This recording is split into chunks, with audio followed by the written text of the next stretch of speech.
स्वागत दोस्तों, आगे सामने मोदी हमारे चैनल के सबसे पहले सबसे बड़ी टीम को थैंक यू दोस्तों। निजामाबाद के अंदर जहां पर एक और भारतीय जनता पार्टी को मिल चुका था लगभग बहुमत, लेकिन दूसरी ओर कांग्रेस पार्टी ने एआईएमआईएम के साथ में आखिरकार हाथ मिलाया दोस्तों। इसके बाद बदले पूरे समीकरण बताएंगे किस तरीके का रहा पूरा चुनाव दोस्तों, और आखिरकार मीम और कांग्रेस में गठबंधन को लेकर क्या नई बड़ी अपडेट सामने आ रही है। इसी के साथ में चलेंगे एक और बड़ी अपडेट जहां पर पंजाब के मुख्यमंत्री एक बार फिर से अस्पताल में पहुंच चुके हैं दोस्तों। बताएंगे इसके पीछे क्या है बड़ा कारण, क्या खालिस्तानी एंगल नजर आ रहा है और एक केमिकल को लेकर भी उठ रहे हैं सवाल। इसी के साथ में चलेंगे एक और बड़ी अपडेट जहां पर भारतीय जनता पार्टी में क्या जाने वाली है नवजोत कौर सिद्धू। कांग्रेस पार्टी को लेकर अब निशाना साधने का भी दौर शुरू हो चुका है दोस्तों। इसी के साथ में एक एक करके चलेंगे आज की सारी बड़ी अपडेट। लेकिन उससे पहले अगर आप भी मानते हैं कि देश परिवर्तन चाहता है और इसी परिवर्तन की दिशा में सारे इंडिया गठबंधन की पार्टियों को मिलकर काम करना चाहिए, तो इस वीडियो को लाइक करके लाल बटन दबाकर चैनल को सब्सक्राइब करके बेल आइकन दबाकर कमेंट बॉक्स में अपनी राय जरूर लेकर बताएगा दोस्तों। चलते हैं सबसे पहले सबसे बड़ी ब्रेकिंग न्यूज अपडेट की तरफ, जहां पर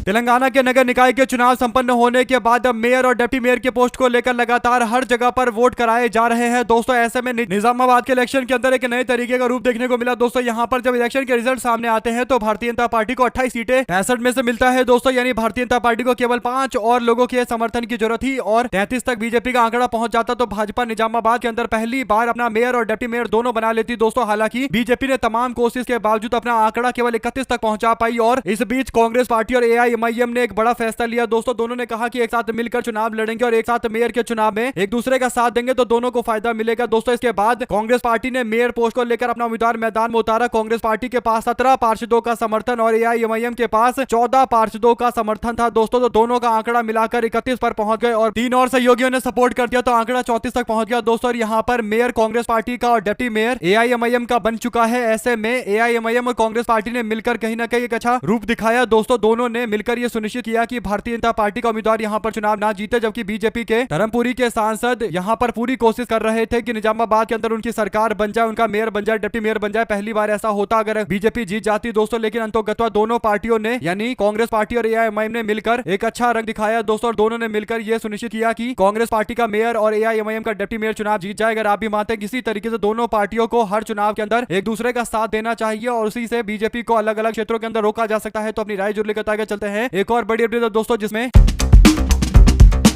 पंजाब के मुख्यमंत्री भगवंत मान को जान से मारने की धमकी दी गई है दोस्तों। ऐसे में खालिस्तानी समर्थक संगठन और खालिस्तानी नेशनल आर्मी के प्रशासन ने ईमेल भेजकर मुख्यमंत्री भगवंत मान को भाई दिलावर सिंह के वारिसों ने पोलोनियम से संक्रमित किया है, यह दावा किया दोस्तों। और मोहाली के फोर्टिस अस्पताल को 1:11 पर बम से उड़ाने की धमकी तक दी गई दोस्तों। और मुख्यमंत्री मान को पोलोनियम से संक्रमित करने की धमकी के साथ ही कहा गया कि अगर वह बच गए तो उनका हाल पूर्व मुख्यमंत्री बेअंत सिंह की तरह किया जाएगा। और भगवंत मान को रविवार को ब्लड प्रेशर बढ़ने के बाद अस्पताल में भर्ती करवाया गया था। सोमवार को डिस्चार्ज कर दिया गया। वो मोगा में आम आदमी पार्टी के सरकार की नशा विरोधी रैली में गए थे, लेकिन सांस लेने में तकलीफ होने के बाद उनको शाम को अस्पताल में भर्ती करवाया गया। उसी दिन हंटर फाडले नाम से एक धमकी आती है और इस धमकी के अंदर कहा जाता है कि खालिस्तानी रेफरेंडम वालों का बदला लेने का आरोप लगाते हुए कि सीएम मान को पोलोनियम से संक्रमित करने की धमकी और स्कूल को खाली करने और बच्चों को बचाने की चेतावनी जैसी बातें कही गई है। कुल मिलाकर दोस्तों खालिस्तानी आतंकी की धमकी और उसके बाद भगवंत मान के अस्पताल में भर्ती होने को लेकर कई तरीके के सवाल खड़े होते हैं। आप लोग अपनी राय जरूर लिखकर बताएगा। चलते हैं एक और अपडेट की तरफ, जिसमें पंजाब के अंदर नवजोत कौर यानी नवजोत सिंह सिद्धू की पत्नी नवजोत कौर सिद्धू ने अब कांग्रेस पार्टी को निशाने पर लेना शुरू कर दिया है और नरेंद्र मोदी की तारीफ करने लगी है दोस्तों। इसे एक बात तो अब धीरे धीरे समझ में आने लगी है कि वो वापस से भारतीय जनता पार्टी जा रही है। इससे पहले भी बीजेपी के अंदर हुआ करती थी और अमृतसर से बीजेपी के सांसद रहे हैं नवजोत सिंह सिद्धू दोस्तों। ऐसे में उनकी पत्नी अब जो बयान दे रही है और नरेंद्र मोदी की तारीफ कर रही है, मोदी की साफ छवि की सराहना कर रही है, तो इससे पता चल चुका है कि आने वाले दिनों के अंदर ये दोनों पति पत्नी भारतीय जनता पार्टी में वापस लौटेंगे दोस्तों। और नवजोत सिंह सिद्धू के बारे में आपको पता ही है, नवजोत सिंह सिद्धू का वही सेम भाषण होता है, कभी नरेंद्र मोदी की तारीफ करने के लिए इस्तेमाल करते हैं, कभी सोनिया गांधी के, कभी मनमोहन सिंह की तारीफ करने के लिए सेम भाषण का इस्तेमाल करते हैं। एक बार फिर से पुराना भाषण उनको खोलना पड़ेगा, फिर मोदी की तारीफ करनी पड़ेगी, बस इतना सा काम रह गया, बीजेपी में शामिल हो जाएंगे। अगर आप भी मानते हैं कि पंजाब के अंदर 5 साल दिखाई न देना जनता के बीच में और उसके बाद ये उम्मीद करना कि कांग्रेस पार्टी इनको नवजोत सिंह सिद्धू और उनकी पत्नी को बड़े बड़े पोस्ट पर पहुंचा देगी, अध्यक्ष बना देगी, नेता विपक्ष बना देगी, तो ये एकदम मुंगेरी लाल के सपने जैसा है दोस्तों। अगर आप भी मानते हैं कि राहुल गांधी ने सही व्यवहार किया, इन दोनों नेताओं को किसी भी पोस्ट पर ऊपर पोस्ट पर भेजने का कोई औचित्य नहीं है, तो अपनी राय जरूर लिखकर बताएगा। चलते हैं एक और अपडेट की तरफ, जिसमें मध्य प्रदेश की व्यापारिक नगरी इंदौर के अंदर दूषित पानी पीने से हुई मौत के मामले के विरोध में कांग्रेस के विधायकों ने विधानसभा परिसर के अंदर गंदे पानी से भरी बोतल लेकर प्रदर्शन किया और नगरीय प्रशासन मंत्री से इस्तीफे की मांग की गई। दोस्तों, राज्य विधानसभा के बजट सत्र के दूसरे दिन नेता प्रतिपक्ष उमंग सिंघार के नेतृत्व में कांग्रेस पार्टी के विधायक दल के नेताओं ने इंदौर के अंदर भागीरथपुरा में दूषित पानी से हुई मौत के मुद्दे को उठाते हुए महात्मा गांधी की प्रतिमा के समक्ष हाथों में गंदे पानी से भरी बोतलें लेकर तख्तियां लहराते हुए सांकेतिक प्रदर्शन किया है। आपको बता दें कि यह प्रदर्शन इसलिए है दोस्तों क्योंकि कांग्रेस पार्टी मांग कर रही है कि लोगों को, आम जनता को पीने का शुद्ध पानी मिलना चाहिए। यह जनता का अधिकार है। हर एक मानवता में मानने वाले व्यक्ति इस बात से इत्तेफाक रखते हैं कि हर व्यक्ति को पानी पीने, शुद्ध पानी पीने का अधिकार है। और बीजेपी की सरकार इंदौर को स्मार्ट सिटी बताती है, ना जाने किस किस तरीके के तमगे देती रहती है दोस्तों, लेकिन हकीकत यह है कि इंदौर की स्थिति एकदम डामाडोल है। इंदौर के अंदर कानून व्यवस्था और इंदौर के अंदर जो बेसिक चीजें होती है लोगों के लिए, खाना, पानी और ये सारी चीजें वह भी उपलब्ध नहीं है। अगर आप भी मानते हैं कि इसे बीजेपी सरकार एक बार फिर से एक्सपोज हो रही है तो अपनी राय जरूर लिखकर बताएगा दोस्तों। ज्यादा से ज्यादा वीडियो को शेयर कीजिएगा। चलते हैं एक और बड़ी अपडेट की तरफ, जिसमें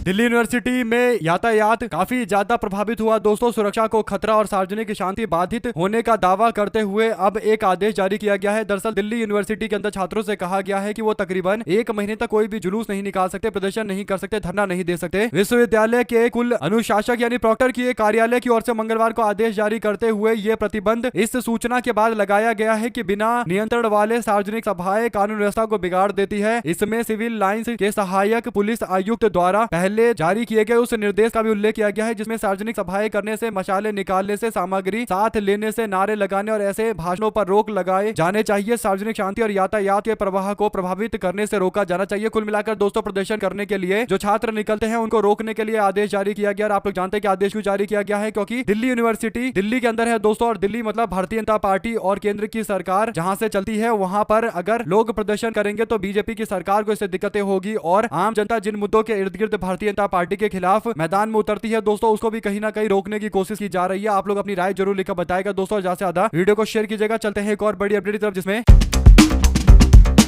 दिल्ली के अंदर एनएसयूआई यानी कांग्रेस पार्टी के छात्र इकाई के अध्यक्ष को लेकर इंटरव्यू लगातार चल रहा है। इससे पहले इंटरव्यू के लिए 6-8 नामों का एक पैनल तैयार किया गया था, लेकिन इस लिस्ट से रीलबाज नेता कहे जाने वाले निर्मल चौधरी का नाम हटा दिया गया है दोस्तों। निर्मल चौधरी सचिन पायलट गुट के नेता माने जाते हैं और विधायक भी हैं। ऐसे में निर्मल चौधरी का नाम पैनल से बाहर होने की चर्चाएं तेज है दोस्तों। एनएसयूआई के राष्ट्रीय अध्यक्ष के लिए आयोजित होने जा रहे इंटरव्यू में राजस्थान से विनोद जाखड़ का नाम पैनल में शामिल किया गया। विनोद जाखड़ वर्तमान समय में एनएसयूआई राजस्थान इकाई के प्रदेश अध्यक्ष विनोद जाखड़ इससे पहले पैनल में शामिल हो चुके हैं, लेकिन पिछली बार उनका चयन राष्ट्रीय अध्यक्ष के तौर पर नहीं किया गया था। सचिन पायलट गुट के नेता माने जाते हैं दोस्तों। ऐसे में एनएसयूआई से जुड़े सूत्र बताते हैं कि निर्मल चौधरी को इन विधायक महोदय से दुश्मनी महंगी पड़ती जा रही है, यानी पायलट गुट के ही एक विधायक के साथ में निर्मल चौधरी का पंगा चल रहा था, जिस कारण से अब उनको एनएसयूआई के पैनल से हटाने की कोशिश की जा रही है। और दूसरी ओर यह भी है कि रील बाजी का उन पर आरोप लगता है कि वो ज्यादातर जो काम करते हैं वो केवल रील को देखते हुए यानी वीडियो बनाने के लिए करते हैं। ऐसे में दोस्तों, कांग्रेस पार्टी के छात्र संगठन एनएसयूआई का कौन अध्यक्ष बनेगा, इसे पता चलेगा कि आखिर आने वाले दिनों के अंदर कांग्रेस पार्टी किस तरीके के नेता पर अपना दाव लगाएगी और कौन से नेता को आगे करेगी दोस्तों, कौन कांग्रेस पार्टी का भविष्य संभालेगा। ऐसे में निर्मल चौधरी का नाम पहले काफी आगे चलता था, लेकिन अब ये जानकारी मिल रही है। आप लोग अपनी राय जरूर लिखकर बताएगा दोस्तों। इसे ज्यादा से ज्यादा वीडियो को अपने लोगों तक शेयर कीजिएगा ताकि पूरी अपडेट आप लोगों तक लगातार इसी तरीके से पहुंचती रहे। चलते हैं एक और बड़ी खबर की तरफ, जहां पर